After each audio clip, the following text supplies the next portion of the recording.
It's great to be connecting with you today, Sonia. Yeah, it's nice to finally meet you. Yeah, you as well. And I'm really excited to have you in the new LSAT courses. How's everything been coming along for you? It's good. I've had some interesting strides with my logic games, which was really exciting, Oh, awesome. Tell me more. What's been happening for you? especially with some of the more challenging games that I've been really trying to hone in on the grouping games and diagramming enough that I can go through the questions quickly. So yesterday I was doing the section 35 logic games, and I found them pretty tricky, but I had an epiphany during the games, which was really exciting, and I was able to refine the diagrams really well. And so that was a pretty big step for me. Awesome. Yeah, you've got to celebrate those wins when you get that one key insight that changes everything for you about a game. It's really extraordinary. And that's what makes it all worthwhile, you know? Mm-hmm. So tell me a little bit about how I can help. I know that you sent over some questions. I just got them a few hours ago, but I really wanted to meet with you. So maybe we can keep it more general in nature. What are some overarching themes related to your struggles in logic games or with the LSAT overall? I think sometimes I just, like I said, I have trouble getting the diagram to the point that I notice that you get the logic games, like you make the diagram, you'll do a few diagrams such that you really limit the possibilities. You go beyond the rules that are laid out. And I can generally make like a few basic inferences. I'm pretty comfortable with the conditional reasoning, how to reverse the conditional statements, all of that. But I just can't I often miss like some really helpful inferences that you make in your logic games. So I'll usually get the basics down, but then there's that extra diagram that you make. And sometimes I just miss those steps. Yeah, it's funny you bring this up because a lot of folks have been asking me about this very topic lately. How do you know when to make multiple main diagrams? What's the key? Because when you do make that major inference and it unlocks the game for you, that's like an aha moment, the light bulb moment that unlocks the game. And when you can do it, it's extraordinary, but you can't always do it. So part of it comes through intuition and practice, but there are a few key hints I can give you to be on the lookout for. One of them would be if you see a particular variable appearing in multiple rules, that variable itself is often the wedge. If that variable could only be in 2 to 4 spots, you just draw 2 to 4 main diagrams with each of those placements. You see the cascading inferences that result, like a domino effect. So you use that. The key is that you want to be methodical when you're creating these diagrams. And would you recommend, so for one example, I think it was the multi-level sequencing game, the one that you made up or a student made up with Brad and Angelina. Right. And I guess I noticed that you did the diagrams with multiple ones with Angelina, and it kind of clicked after I looked over, because I was able to do the questions without making the diagrams like you did, but it took me a lot longer. So those multiple diagrams really speed things up. And I'm wondering if the fact that the Angelina variable, you use that to make the diagrams because it's so limited, like once you put the other information in your first diagram. Right, yeah. Go about it, you use like a very limited variable, and that's usually the one that you move around. Exactly. So oftentimes, especially with ordering games and matching games as well, actually, if there are only a few potential placements of a variable on a slot, you just draw out each of those possibilities, again, typically 2 to 4 possibilities. And then using that, you see the resulting potential inferences, and you just draw those out. And these main diagrams, of course, they won't be fully fleshed out all the time, usually not. So you have to be okay with a little bit of ambiguity. But if you can place maybe a third of the variables or half the variables as a result on these main diagrams, you have much less to deal with later over the course of the game. So it's in a way, it's front-loading the work, which I think is typically more efficient when possible. In general with games, you want to become comfortable with drawing a lot of diagrams. With the main diagrams, you're drawing the keys that you're drawing them methodically and systematically. You're not just drawing a handful of random diagrams. And then with local questions, same thing. Be okay with drawing. Drawing is how you think. It's how you learn, because you can't do it all in your head. Yeah. And I noticed in one of the videos you noted to start with, I think it was orientation, local, and then global, I believe. So you're using those local diagrams essentially to weed out some possible answer choices in other global questions, for example. Exactly. So the local diagrams, the nice thing about them is they happen to be valid hypothetical scenarios. And so later, if you have a global must be true or could be true or cannot be true, these local diagrams you've drawn previously, as well as the correct answer to the orientation question, can typically help you eliminate a couple of choices for the global questions. Aside from logic games, what else is going on for you with your prep, just in more general terms? Study schedule, fitting in the time, practice tests, what else is happening for you? I'm generally doing I'll do at least a couple sections on the weekend, but I've started doing a full test every Sunday for the month of August while I'm not in school. Generally, I do about 3 to 4 days of studying a week for August. And I've been focusing on logic games because that was easily my weakest section. And it used to be my strongest section. So I focused a lot on logical reasoning and reading comp, which I particularly found difficult for my exam. But then I guess I focused so much on those and not enough on the logic games. So then the other two I did much better.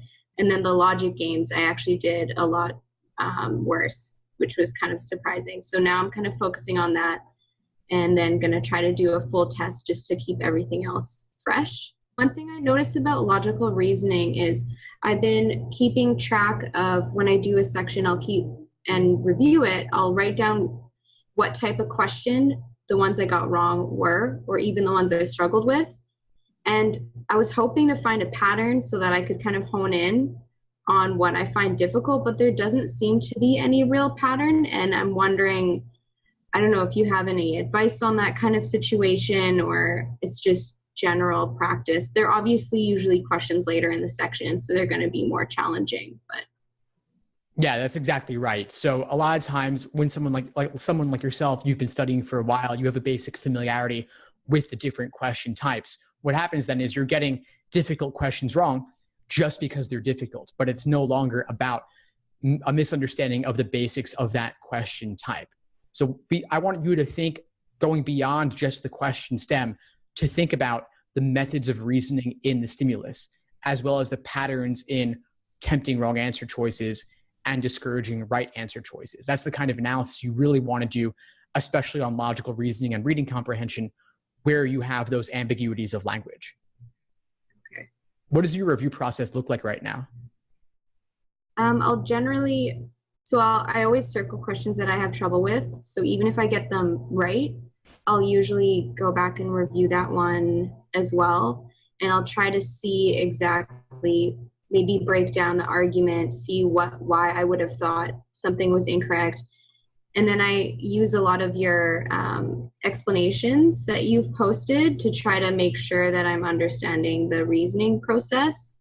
So that's kind of how I go about it. I don't know if you have any way of maybe making my review better. That's another thing that I'm not quite sure how to review. Yeah, sure. I'd be glad to help with that. Have you experimented a lot with writing out your thought process or talking it out with someone? No, that's actually a good idea. Like I'll sometimes do write out especially if there's conditional statements, I'll usually try to do that in the question. But if I don't have time, I will do it when I'm reviewing the question. But I haven't tried explaining it to someone, which does sound like it would be helpful. Yeah, absolutely. Either find a study partner, either locally or online, or get a tutor or a coach, someone you could really have a conversation with where you're forcing yourself or they're forcing you to articulate your thought process.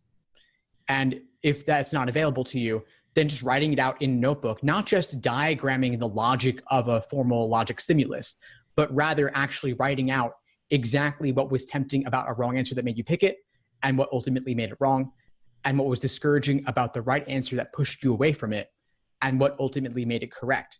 So that's about the answer choices, but you could also look at maybe you misinterpreted something related to the question type. In some of the tougher questions, they use unfamiliar wording, or it could just be the method of reasoning in the stimulus was particularly dense and hard to get a handle on. Yeah, it does seem to be obviously a lot of the longer questions that I struggle with just because it's more material to try to go through in a short span of time. Yeah, and you don't need to do this for every single question, of course, but for the toughest ones, the ones you had the most trouble with, the ones you might have gotten it wrong on 2 or 3 different attempts, there's still something to learn there, of course, because the exam does repeat itself. And what's going to help you get a top score is having that pattern recognition where you can automatically relate a new question you're seeing back to a previous one, even when the topic or the method of reasoning is the topic is different, but the method of reasoning is the same. So I think the review process is the biggest thing I would suggest that you add to your study program overall. So doing one exam a week, then I would say that's not so much material that you can't add in the time for the review as well. A lot of times folks will do 2 or 3 exams a week, which doesn't leave enough time for review and also covering weak areas, of course. Would you recommend doing more per week or just trying to focus? Because I'm writing in September 20th. So I won't have too much time in September to study. That'll be max like once a week before the test. But in August, if I have more time, would you recommend increasing the numbers of full exams so I can practice my endurance, or do you think 1 a week is a good amount? How many full-length exams have you done up to this point? Oh gosh, I've probably lost track, to be honest. I did quite a few in the 4 months leading up to the June exam. So honestly, I'm not sure at that point. I did pretty rigidly follow your schedule. So whatever was included in that schedule, the 4-month plan, plus extra on top of that. And then last summer I studied on my own as well. So I've done quite a few, but I've left quite a few recent ones for, getting closer to the exam. Good. Then I think you've done enough. You've done enough. You have enough full-length 5-section, I assume, exams under your belt to the point where you don't need to ramp it up to be 2 per week. I would suggest instead maintain 1 per week, add in more detail and depth to your review process, whether it's finding a study partner or a coach or tutor or writing it out in a notebook, and ideally both, of course.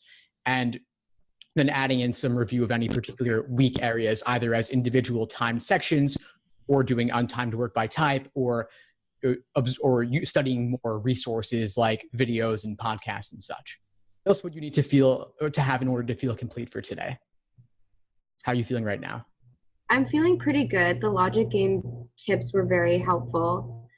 I think just my timing, I don't know how to increase that, but I guess just going through review is going to be the crucial thing. So reviewing, like you suggested, is going to be super important because, like you said, it's more the difficult questions that I have trouble with and the unusual games that I have trouble with.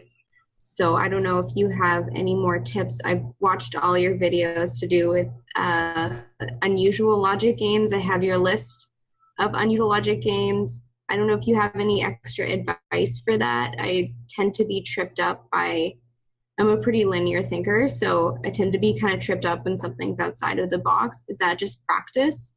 It is practice, and it's great that you have the list of unusual curveball games, because if you run through those, you'll be in a better position than most to encounter something new. And it's really about throwing yourself into these unfamiliar situations where you do have to think outside the box, but ultimately recognize that although the game diagram may appear different, or there may not be much of a diagram at all, the underlying logic is still the same as all the other games up to this point. The other thing I would add in there is reviewing specifically rule substitution and rule equivalency questions, which started in, I believe, exam 57 up to present. Nearly every exam has had at least one of those. And so you could drill rule substitution questions, just doing those individual questions for each game from the past 30 exams. And that will be another way to check all the boxes and make sure that you've covered everything you need to before September. It's been great connecting with you, Sonia. What would you say is the biggest insight you got from our session today? I'd probably say just the review, getting into more detail, because I never really understood what review meant. It sounds silly, but actually trying to explicitly write down things in your own words, not just diagramming, that seems like a really good way to hone in on where I'm making my mistakes. Excellent. Add that in. That's honestly the top scores. That's the biggest thing that makes the difference for them, because it's really forcing you to learn from your mistakes to avoid making them again. It's not enough to do exam after exam and measure your results. The review of what you got wrong, what you had difficulty with, that's going to be where your biggest gains come from. So I'm excited to see what changes for you as a result of implementing the new strategy.